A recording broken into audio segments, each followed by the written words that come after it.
Good morning, ladies and gentlemen. It's actually the second time that I am, maybe even in this room, speaking at this awards conference. So, first of all, I thought maybe I should not introduce FEE anymore, but I thought I should anyway for the ones that are here for the first time. So, as already introduced, FEE stands for the Federation of European Accountants, or still in French, La Fédération des Experts Comptables Européens.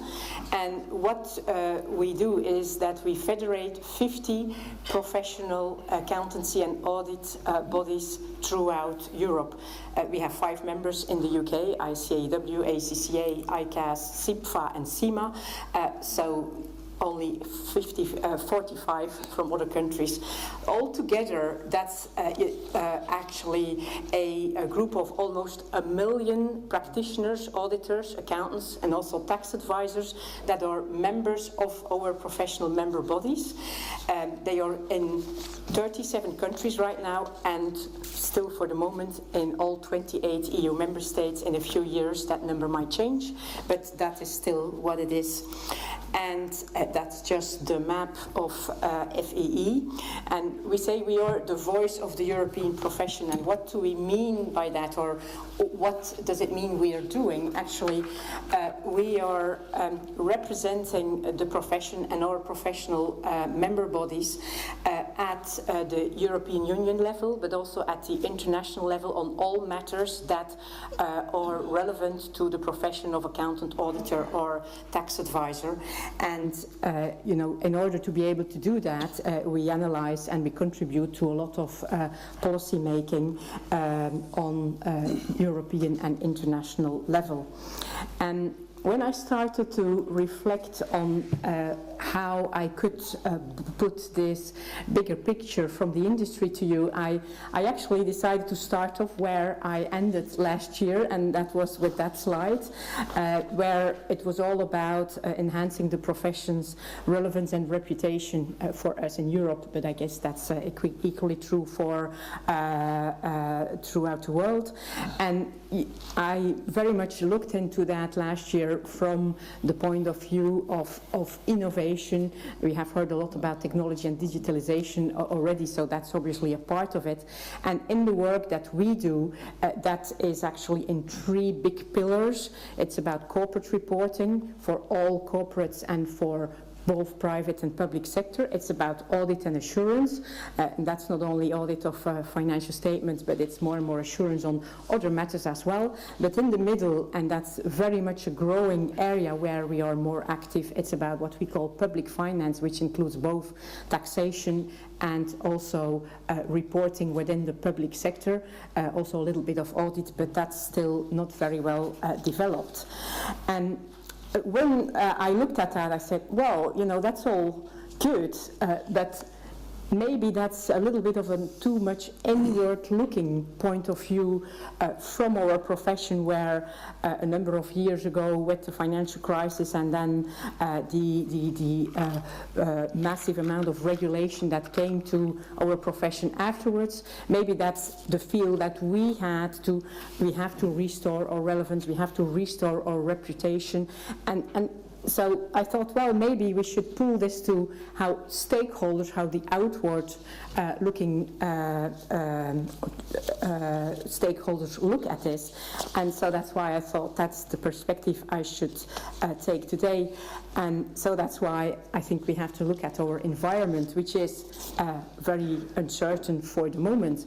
And it's about the economy, technology, politics, clients, society, and security, and all of those contribute to us not necessarily knowing where we are, where we're heading at, and in the longer term where we might end up, because of, you know, the economy. It's in our slow growth area here in Europe, it's all about growth and jobs, but it is a big slogan, for instance, for the European Commission, but to deliver on it, it's much harder. Technology, it's there, it's ever changing more rapidly, but it is not entirely straightforward to keep up And on top of those developments, politics, it's more and more uncertain and unpredictable. You know about this definitely in this country from your June events. Our clients, they have ever more stakeholder demands and differing demands on them, so that obviously transpires to what we as their advisors or auditors see coming to us. As far as society, when I started in the profession, we didn't think about being in the profession and having a real role in society. Yes, we thought about it, but it was quite indirect, but now it's much more direct. It's all about serving the public interest, and it's quite a challenge as to how you do this and still serve the interests of your clients, and does this go together? And then last but not least, it's about security. It's about your personal security. Being in Brussels, we also know about what this means now, but it's also about cybersecurity and other matters. And you know, this looks all, or it sounds all a little bit like a doom and gloom, but it does not necessarily need to be like that. And that's why we very much at FEE think about we must be open and we must be adaptable and we must remain flexible to cope with change, because there's ever more change and change comes ever more rapidly. And that's why we very much think we should take a look outward of our profession to the environment and try to see what this means for our profession and then act upon that.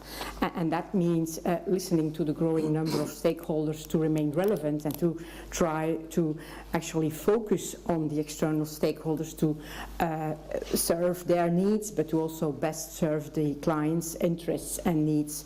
And when I started to reflect on how we could actually do this, there are different possibilities, and that's how I came up with those 3 big headlines that are in the program that you received for today's event. And when you want to translate this in something more tangible, something more outward-looking that the profession could focus on, it's about a lot of demands and also opportunities that are created for our profession. And first of all, for us, it's about more transparency. It's our clients that have more demands for transparency on them, but we also have this. If you look at everything that happens related to the provision of tax services, I think it is quite clear that change very much goes into that direction. If we think about the audit report, you know, it's all about more transparency. As far as those demands are going, we think it's also more a demand of really showing integrity and reliability from the point of view of our profession. Not an easy one to deliver on, but it's a fundamental principle that is expected in our behavior and in our dealings with clients and more widely in the public interest. And last but not least, it's also about more ethical and social responsibility in order to really drive to a more sustainable economy.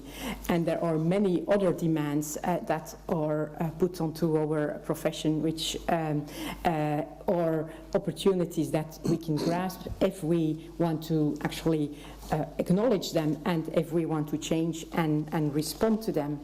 So if I go into a little bit more detail on the first one, we at FE stood back and we asked the question, why should the accountancy profession actually ensure transparency?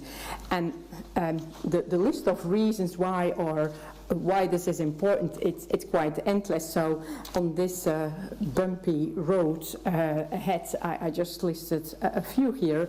For instance, in the work that we did last year on the future of corporate reporting, we very much focused on there are more and more stakeholders with more and more demands and with more and more differing demands. And that's on stakeholders in general and definitely also on business, because there is a growing demand for transparency in business that goes hand in hand with demands for enhanced governance.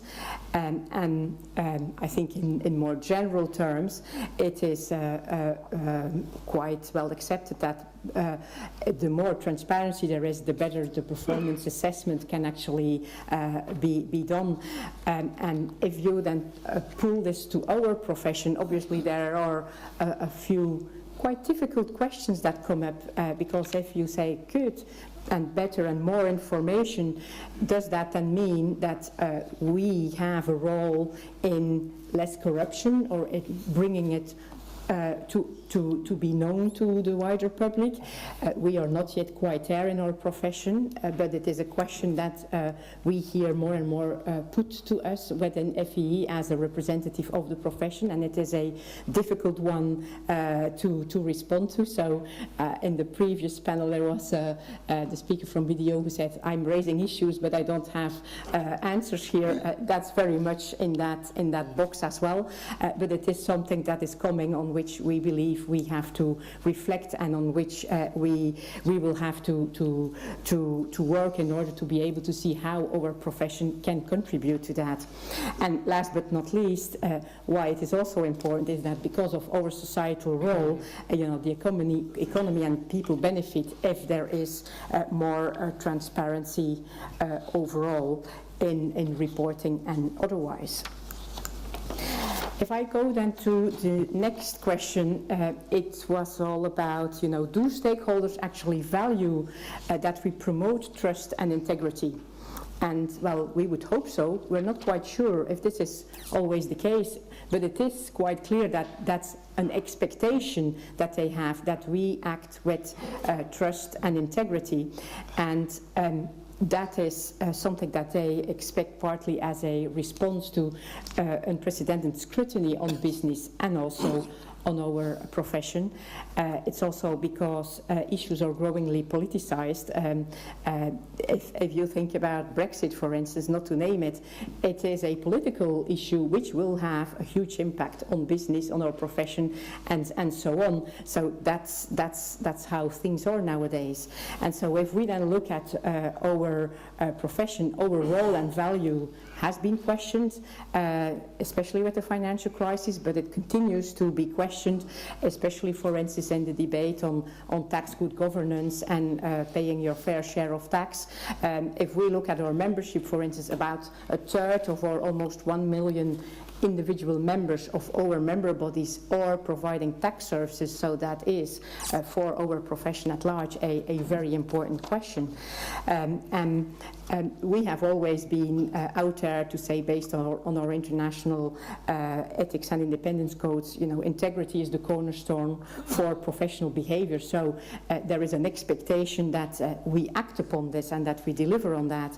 And if we then circle back and interlink with the previous theme, more transparency is also something that is there to restore stakeholders' trust. So it's almost in a circle that it all hangs and works together.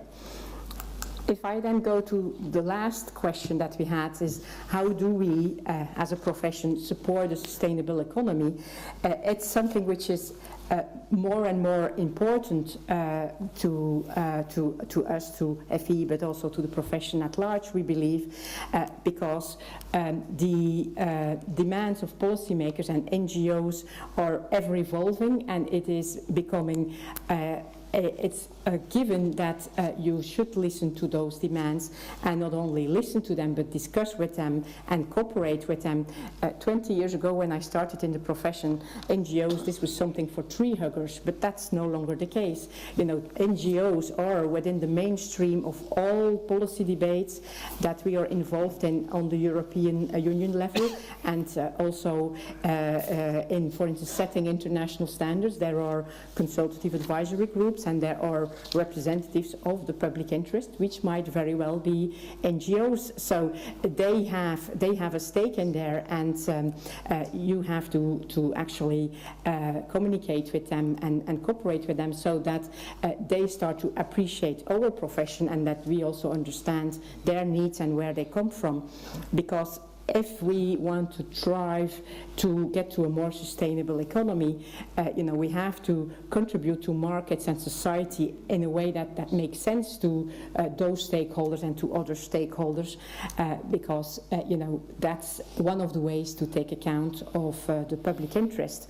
And if we then pull it again down to our profession, there is clearly a need to better articulate and being more outspoken also about the profession's value added and its social responsibility, again because of the economy and people that are key in actually delivering on this. Now, if I then pull this to what this actually meant for FEE when we were working on setting our strategically important objectives for the coming 2 years, so 2017 and 2018. That's the 3 pillars that we came up with one that we think, and I think that was already amply demonstrated as extremely important, overall the technology or the technological angle or the digitalization that is related to each of them. And when we talk about ensuring transparency, that's for us meaning especially that we will continue to focus on tax transparency, something that is more and more important by companies, but also by tax authorities, and maybe and most probably also by our profession. And when we look at mainstream reporting, it is about looking further into the future of corporate reporting, financial, non-financial, other reporting for all corporates. We did a lot of work last year on the future of corporate reporting, but mainly for listed entities, and we have started to work now on what this means actually for other clients, smaller clients, and it might not be about financial statements. It is most probably not going to be about that, but it is about what do they really need to run their business. And it is also about more auditors or professional maybe communication at large, like the new audit report, but we expect that that will be a trend that will continue in the future. When we look to the promotion of trust and integrity, there we focus more on where we add credibility to reporting and information. So we look more into the future of audit and assurance. We look more into audit quality, and we also look into other assurance services for all corporates, whether they are large, whether they are small, whether they are in the private sector, but more and more also whether they are in the public sector. That's something which is becoming ever more important.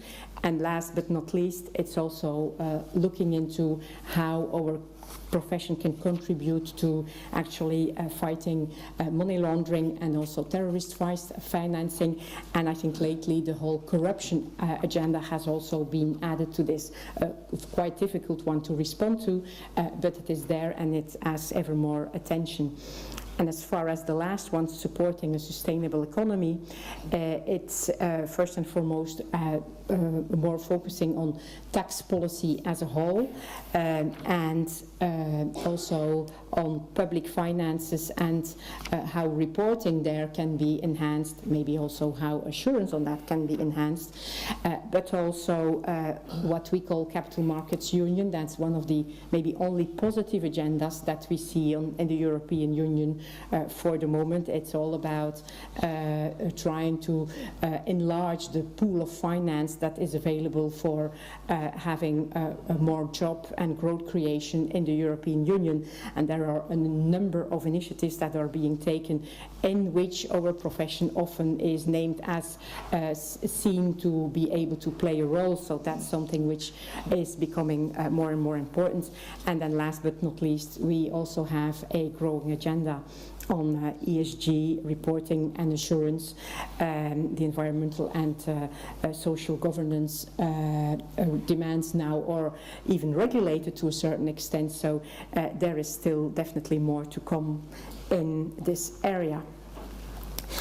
And now something completely different. I was asked to also look from an outward perspective to the impact of Brexit, and it's very much a question mark to which, well, we believe nobody can answer because we don't have a crystal ball. Now, your Prime Minister might just have lifted a tip of the veil earlier this week in everything that she said at her party's conference, but it's still quite difficult to tell what will happen, so we don't go into speculation as to what might or might not happen, because it is too early to tell.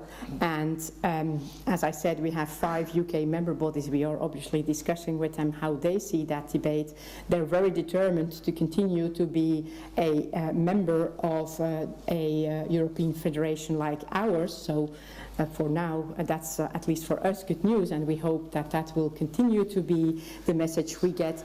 But it also means, from their point of view, that, well, you should not interfere for now into the UK debate.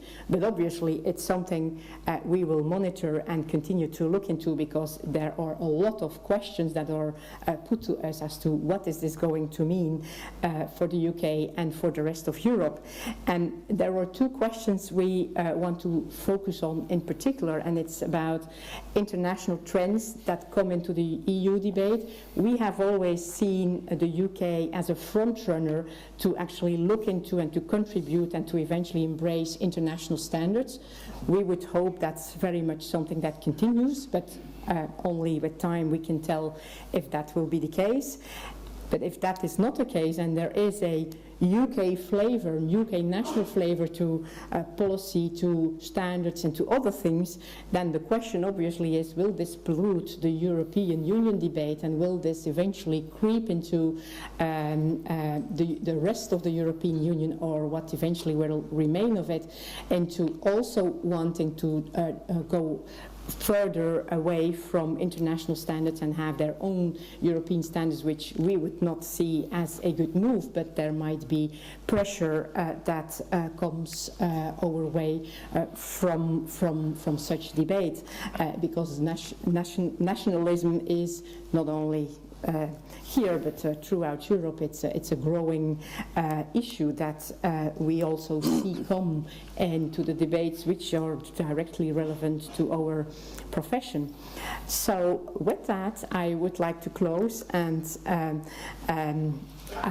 there is a lot of work to be done to deliver on some of those things. So for us, it means walk the talk and start working on this and try to make a difference in the way that I have just laid out. Thank you very much.